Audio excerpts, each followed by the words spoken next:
सबकी अपनी दुनिया है, मेरी दुनिया तुम हो। राधे राधे। तो कैसे हैं आप सब? आप सबका स्वागत है आपके अपने चैनल पर। तो आज की वीडियो बहुत ज़्यादा खास होने वाली है क्योंकि जन्माष्टमी आने वाली है। आप सभी को जन्माष्टमी की बहुत बहुत शुभकामनाएं। ठाकुर जी की कृपा से देव आप सब पर बनी रहे। तो जन्माष्टमी के दिन ठाकुर जी का जन्म कैसे कराना होता है और ठाकुर जी की जो है पूरे दिन की सेवा किस प्रकार होती है, आज वही वीडियो में हम बताने वाले हैं। तो देखिए, सबसे पहले हम ठाकुर जी को जो है सुबह सुबह जल्दी उठा देते हैं। उस दिन बिल्कुल जल्दी नहीं, जिस समय आप ठाकुर जी को जगाते हैं उसी समय आपको जगाना है। उसके पश्चात आपको जो है ठाकुर जी को आचमन कराना है। तो देखिए, हमने ठाकुर जी को जो है उठा दिया है और अब हम ठाकुर जी को जो है आचमन कराएंगे। और ठाकुर जी की जो है पूरे दिन की सेवा उसी प्रकार से होती है जिस प्रकार हम जो है हर रोज़ प्रतिदिन जो है ठाकुर जी की सेवा करते हैं। तो जन्माष्टमी के दिन जो है ठाकुर जी का जो हम पूरे संसार में जो है जन्म दिवस मनाया जाता है, तो उसको हम थोड़ा सा अलग तरीके से मनाते हैं। तो देखिए, हम ठाकुर जी के कक्ष को जो है साफ़ सफाई कर देंगे, उसके अच्छे से उसको सजा देंगे, उसकी सज्जा कर देंगे और फिर जो है अपने ठाकुर जी को वहाँ पर विराजमान करेंगे। तो देखिए, ठाकुर जी के जो है कक्ष में जो जो सामान की आवश्यकता होती है, जो जो ठाकुर जी को चाहिए होता है, उस सारे जो है सारा सामान हम ठाकुर जी के कक्ष में विराजमान कर देंगे। और ठाकुर जी को सुबह स्नान कराने के पश्चात जो है उनका श्रृंगार आदि से उनको जो है सजा देंगे और फिर उनको जो है उनके सिंहासन आदि पर, उनकी गद्दी पर जो है विराजमान कर देंगे। तो देखिए, जिस जिस प्रकार हम हर रोज़ जो है ठाकुर जी की सेवा करते हैं, जैसे सुबह ठाकुर जी को जल्दी जगाना और फिर उनको जो है आचमन कराना, उनको जो है स्नान आदि से निवृत्त कराना, फिर उनको जो है श्रृंगार आदि करना, तो इसी प्रकार हमें उस दिन भी करना है। ठाकुर जी को नई पोशाक धारण कराएं सुबह, और जो है ठाकुर जी के लिए अच्छे अच्छे हमें पकवान बनाने हैं, भोग लगाना है ठाकुर जी को।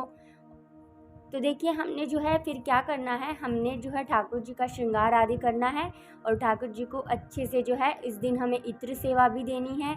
इत्र सेवा आप जो है प्रतिदिन भी दे सकते हैं, और अगर आपकी जो है सामर्थ्य नहीं है तो आप जो है जैसे जन्माष्टमी, वसंत पंचमी, जो 11, अमावस, पूर्णमासी, तो इस प्रकार के जो दिवस होते हैं उन दिनों पर आप जो है ठाकुर जी की इत्र सेवा कर सकते हैं।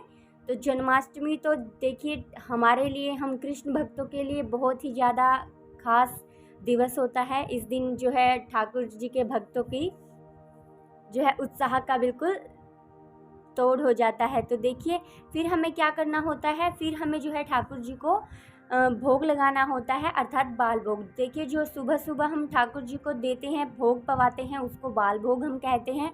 तो उसमें हम जो है ठाकुर जी को दूध आदि जो है पवाते हैं। दूध के साथ आप दूध, माखन, मिश्री, पंचमेवे, जो इस प्रकार का भोग आप ठाकुर जी को बाल भोग में दे सकते हैं। तो देखिए, हमें क्या करना है, फिर हमें ठाकुर जी को बाल भोग देना है, ठाकुर जी को भजन सुनाने हैं, राधा नाम जप करना है, हरे कृष्णा महामंत्र का जप आप कर सकते हैं। और जो है ठाकुर जी को हमें भोग पवाते समय तुद्यम वस्तु गोविंद तुभ्यमेव समर्पय, अर्थात भगवान जी की जो वस्तु हैं उन्हीं को हम समर्पित कर रहे हैं। या फिर आप जो है ओम नमो भगवते वासुदेवाय नमः, इस मंत्र का भी जाप कर सकते हैं। तो हमें जो है इस प्रकार से ही ठाकुर जी को भोग लगाना चाहिए। या फिर हमें जो है कोई भी भजन आदि सुनाकर ठाकुर जी को जो है रिझाना चाहिए और उनको भोग पवाना चाहिए।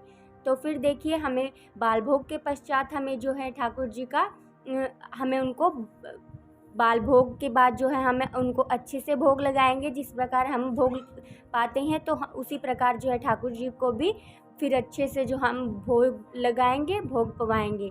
तो देखिए, ठाकुर जी को भोग फिर वो जो पवा देंगे हम, उसी प्रकार हमें जो है पूरे दिवस की दिनचर्या करनी है। अच्छे से हमें ठाकुर जी की जो है सेवा करनी है। और फिर हमें जो है रात्रि के समय 6 बजे के करीब जब हम संध्या आरती करते हैं, उसके पश्चात हमें ठाकुर जी को, अगर आपके ठाकुर जी ज़्यादा छोटे हैं तो आप खीरे के अंदर जो है ठाकुर जी को शयन कराएं और फिर जो है उसको ढककर ठाकुर जी को लाल कपड़े से जो है ढक दें और फिर उनको जो है शयन करा दें। और अगर आपके ठाकुर जी बड़े हैं तो आप फूलों में भी जो है उनको शयन करा सकते हैं, ढक सकते हैं उनको, ऊपर से जो है लाल कपड़े से ढकें और जो है बिल्कुल भी वहाँ पे शोर नहीं होना चाहिए। और फिर जो है रात्रि के 12 बजे ठाकुर जी को ताली बजाकर, घंटी बजाकर, महामंत्र का जाप कर कर जो है आप उनको जगाएं और फिर उसके पश्चात जो है ठाकुर जी को पंचामृत से स्नान कराएं। तो देखिए इस प्रकार हम अपने ठाकुर जी का जन्म कराते हैं। बाकी पूरे दिवस की दिनचर्या तो उसी प्रकार से होती है। इस दिन हम जो है अत्यधिक मंत्रों का जाप करते हैं, भगवान को समन करते हैं और जो है इस दिन हम ठाकुर जी को अच्छे अच्छे भोग पवाते हैं।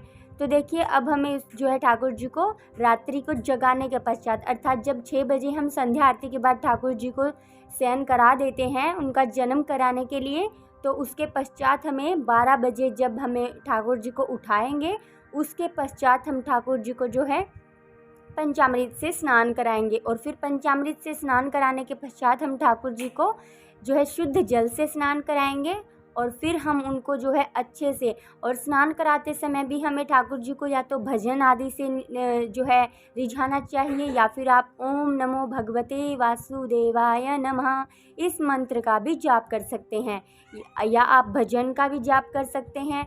भजन आदि गाकर ठाकुर जी को जो है स्नान कराएं ताकि हमारे ठाकुर जी को जो है अच्छा और सुंदर लगे।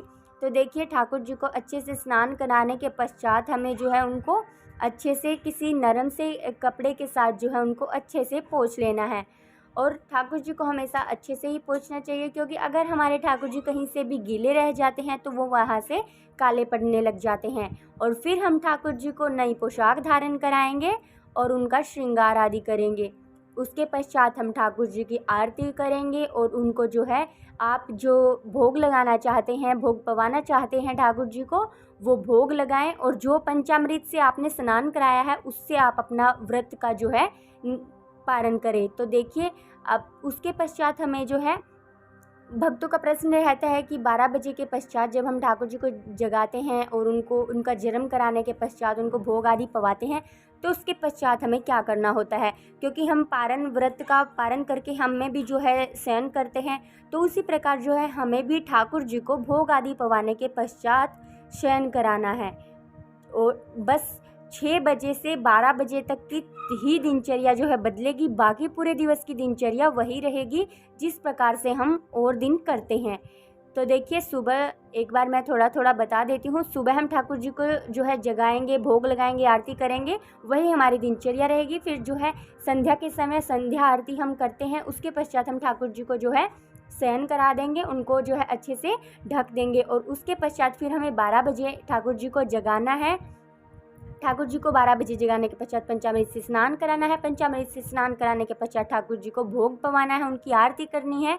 और आप जो है जिस प्रकार से उनका उत्सव जो है जन्मोत्सव मनाना चाहते हैं उस प्रकार से आप उनके जन्मोत्सव को जो है मना सकते हैं। और उसके पश्चात आप ठाकुर जी को जो है शयन भी कराएं और फिर जो है इस प्रकार से आप जो है ठाकुर जी का जन्म करा सकते हैं। इस प्रकार की दिनचर्या रहेगी। हरे कृष्णा, राधे राधे।